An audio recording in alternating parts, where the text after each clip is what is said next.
अशेंच न्हू एक दीस एक तरणाटो भुरगो तो एक उंच दोंगरार आशिल्ल्या एक रिट्रीट सेंटरार तो वता आनी थंय त्या रिट्रीट सेंटरान वचून म्हज्या भावन भयणो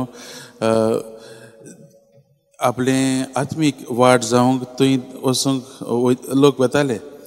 कित्याक थंय रावून सगळेंच शांतीपणान आनी सगळें नॅचरल एनवायरमेंटांत रावून सगळें आपलें जिवितांत सूख आनी शांती अणभवूंक लोक थंय येताले आनी थंय न्हू सगळीं झाडां सुकण्याचो आवाज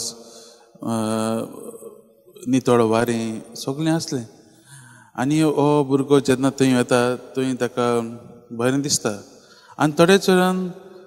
तो आखोच निराश जाता सारकोच बेजार कसो जाता कित्याक थंय मोबायलाची कांयच रेंज ना कांय सिग्नल ना कांय नॅटाची रेंज ना आनी तो आखोच उचांबळ जाता आखोच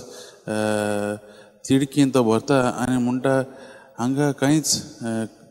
कनेक्टिविटीज मेळना आनी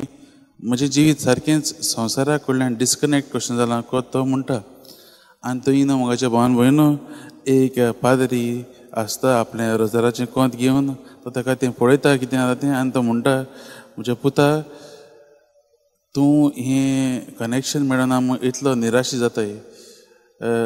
चिंत आनी पडे नियाळ करून पळय देवा कडलें आनी तुजें कनेक्शन कशें आसा हेंच देवा कडलो डिस्कनेक्ट जालो जाल्यार तूं असोच निराश जातालो आसलो काय म्हज्या भावान भयणो हीं उतरां आमकां आमच्या जिविताक लावंक जातात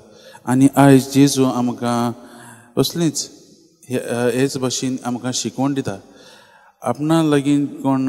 रिगून रावनात तांकां देव कातरून उडयता आनी आमकां आयज तो एक वोपा दिता एक